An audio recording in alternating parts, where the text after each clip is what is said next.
আল্লাহ রাসূল সাল্লাল্লাহু আলাইহি ওয়াসাল্লাম বলছে দাজ্জালের চুল হবে স্বাভাবিকতার পরিপন্থী, এজন্য এই চুল রাইখো না, এই চুল রাইখো না, তুমি দুশ্মনের খপ্পরে পড়ে যাবা।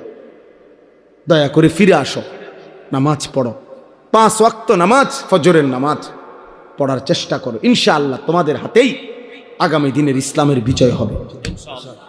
হ্যাঁ হ্যাঁ, যেই যুবকের হাতে যদি, নওজোয়ানের হাতে যদি জালেম ভাগতে পারে, নওজোয়ানের হাতে কালেমার পতাকা উড়বে ইনশাআল্লাহ। বাংলাদেশেও ইসলামের পতাকা উড়বেই ইনশাআল্লাহ। বিষয়টা হলে একটা জিনিস বোঝা দরকার। প্রিয় ভাই নওজোয়ান, সবার কাছে আমি অনুরোধ, সংখ্যা কোনোভাবেই কোনো মূল বিষয় না। মনে করেন এখানে 50,000 লোক হইল, তো এতে করে আমার কবর রাজা মাফ তো আর কি, তাইলে আর আহামরি কি? তাইলে সংখ্যা কোনো বিষয় না, সফলতা কিংবা ব্যর্থতার জন্য সংখ্যা কোনো বিষয় না। কোরআনুল কারীমের মধ্যে আছে, আল্লাহ তাআলা বলেন কালিলাম মা তাশকুরুন, শুকর আদায় করে কম, কালিল, কালিলাম মা তাযাক্কারুন।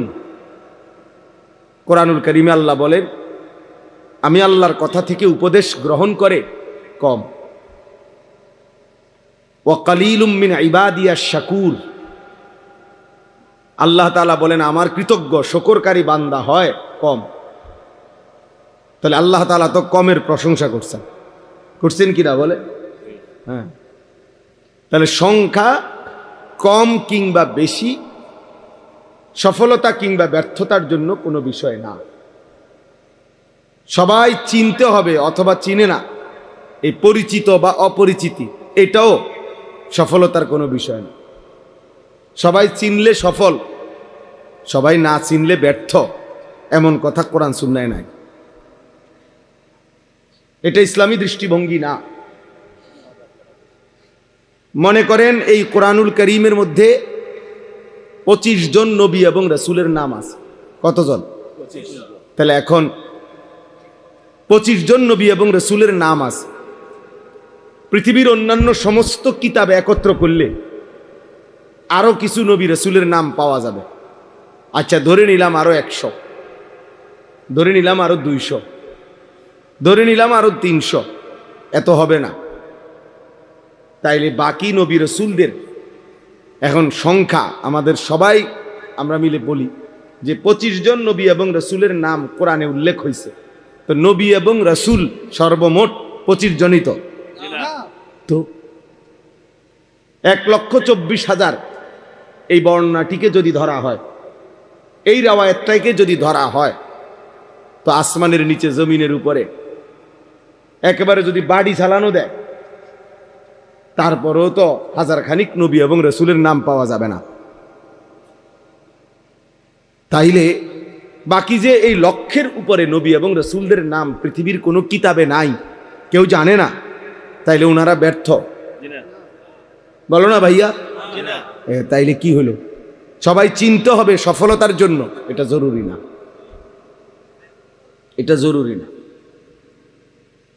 রাসূলুল্লাহ সাল্লাল্লাহু আলাইহি ওয়াসাল্লাম আরাফাতের ময়দানে বিদায় হজ্জে তিনি যখন ভাষণ দিছেন, খুতবা দিছেন, তখন 1.25 লক্ষ সাহাবী নবীজির সামনে ছিল হজ্জের ময়দানে। 1.25 লাখ সাহাবী মানে 1,25,000, তাহলে আরো কিছু কম বেশ হইতে পারে। এখন গোটা পৃথিবীর কোনো কিতাবে এই 1.25 লক্ষ সাহাবীর নাম আসেনি, নাই।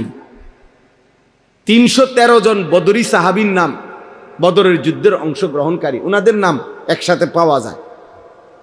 আর আলাদা আরো সাহাবীদের নাম কিছু পাওয়া যাবে। সব তালাশ করলে তো হয়তো যদি 1000 হয় বা 2000 হয়, একেবারে ধরে নিলাম 5000 সাহাবীর নাম তালাশ করে খুঁজা পাওয়া গেল, তো বাকি যে 1,20,000 সাহাবীর নাম পৃথিবীর কেউ জানে না, ওই শুধু আরাফ হজ্জের ময়দানের, তো ওনারা ব্যর্থ সবাই।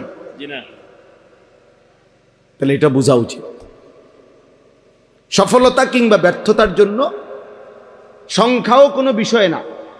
যেমন কোরআন শরীফে সূরা ইয়াসিনের মধ্যে আছে 3 জন রাসূল আল্লাহ তাআলা একটি এলাকায় পাঠাইছেন। এক এলাকায় ফাআজ্জাজনা বিসালিসিন ফাকালু ইন্না ইলাইকুম মুরসালুন। 3 জন মোট। এই 3 জন রাসূল একটি এলাকায় দিবানিশি আল্লাহর দাওয়াত দিয়ে, কালেমার দাওয়াত দিয়ে ওনাদের হাতে কালেমা পড়ছেন, গ্রহণ করছেন শুধু একজন। কয়জন?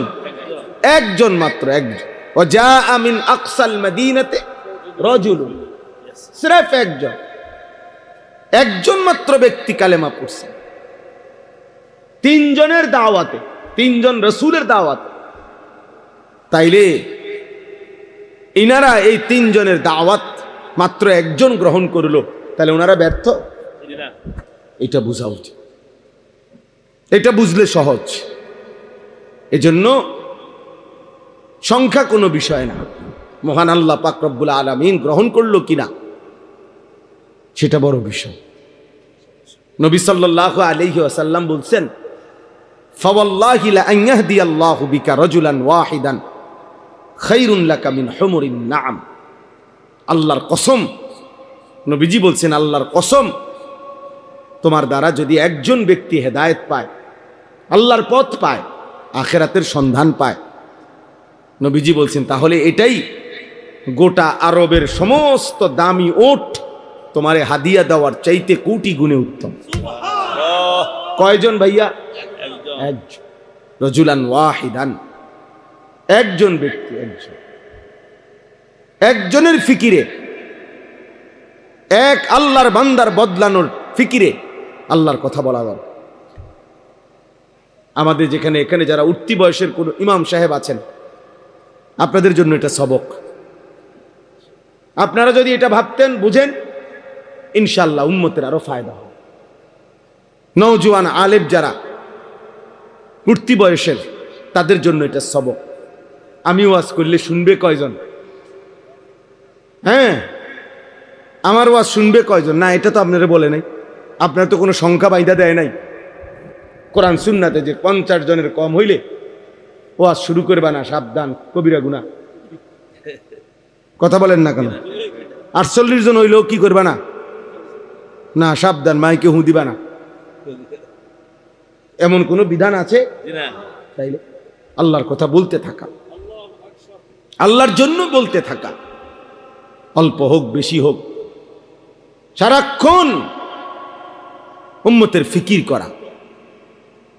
আমাদের দাওয়াত ও তাবলীগের বিশ্ববিখ্যাত মুরব্বী হযরত মাওলানা আহমদ লাট সাহেব দামাত বারাকাতুহুমুল আলিয়া, তিনি বলছেন রাসূলুল্লাহ সাল্লাল্লাহু আলাইহি ওয়াসাল্লাম এবং সাহাবায়ে কেরামের প্রত্যেকের দিলের মধ্যে এই ফিকির ছিল কিভাবে আল্লাহ পাকের এক এক বান্দা জাহান্নাম থেকে মুক্তি পাবে, জাহান্নাম থেকে মুক্তি পাবে। দোস্ত, এটা ছিল নবীজির ফিকির, এটা ছিল সাহাবায়ে কেরামের ফিকির। একজন আল্লাহর বান্দা কিভাবে বেঁচে যাবে। নবী সাল্লাল্লাহু আলাইহি ওয়াসাল্লাম বলছেন, ওয়া আনা আখিযুন বিহুজাজিকুম। এটা আমি বুঝাইতে হবে, এটার তরজমা। তরজমা বুঝাইবার জন্য এইভাবে বুঝাই। আমি যদি আমার এই দোস্ত আবু হানিফ ভাই ও আমরা সাথী, ব্রাহ্মণবাড়িয়া দারুল আরকাম মাদ্রাসা আমরা একসাথে পড়ছি, অনেক মহব্বতের দোস্ত আমার। তো আমি দেখতেছি যে এখানে আগুনের মধ্যে সে নিজে ঝাঁপ দিতে চাচ্ছে, পড়তে চাচ্ছে। তো আমি তার হাত ধরে বললাম, দোস্ত ওইটা আগুন, তুমি যাইও না, মানে তুমি জ্বলে যাইবা।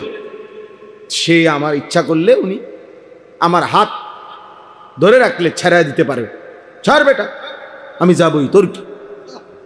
ঠিক আছে, হতে পারে।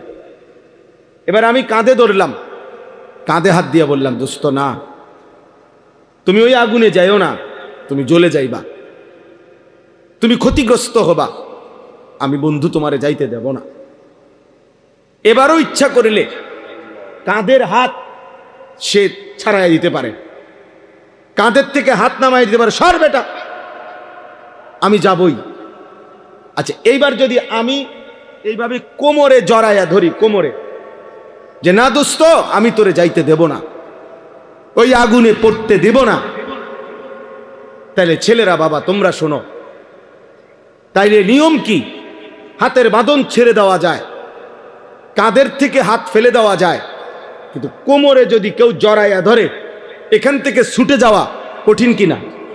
কথা বলেন না, অনেক কঠিন। খোদার কসম নবী বলছে, ওয়া আনা আখিযুন বিহুজাজিকুম, উম্মত আমি চেয়েছি আমার একটা একটা উম্মতকে এভাবে কোমরে জড়াইয়া ধরে জাহান্নামের আগুন থেকে বাঁচাই। আমি এটা চেয়েছি, আমার এক এক উম্মত তবুও যেন জাহান্নাম থেকে বেঁচে যায়, জাহান্নাম থেকে বেঁচে। এজন্য নবী সাল্লাল্লাহু আলাইহি সাল্লাম দুয়ারে দুয়ারে ঘুরছেন, দাঁড়ে দাঁড়ে ঘুরছেন, কালেমার ফেরি করছেন, কালেমার ফেরি করছেন, কখনো উপরে কখনো নিচে, কখনো হাটে ঘাটে মাঠে বাজারে মেলায় তাবুতে তাবুতে, প্রত্যেক অবস্থায় পাথর মারছে তবুও কালেমার দাওয়াত দিছে, ধাক্কা দিছে তবুও নবী সাল্লাল্লাহু আলাইহি সাল্লাম কালেমার দাওয়াত দিছে। আবু জেহেল উটের পচা নারী বুড়ি পিঠের উপরে চাপায় দিছে তবুও কালেমার দাওয়াত দিছে। তায়েফের পাথরের আঘাতে সারা দেহ রক্তে রঞ্জিত করে দিছে, এই রক্ত মাখা দেহ নিয়েও হাত তুলে উম্মতের জন্য বদদুয়া করে নাই, বলছে আয় মাওলা মাফ করে দেন। ওরা বুঝে নাই, ওরা বুঝে নাই, ওরা আমারে চেনে নাই।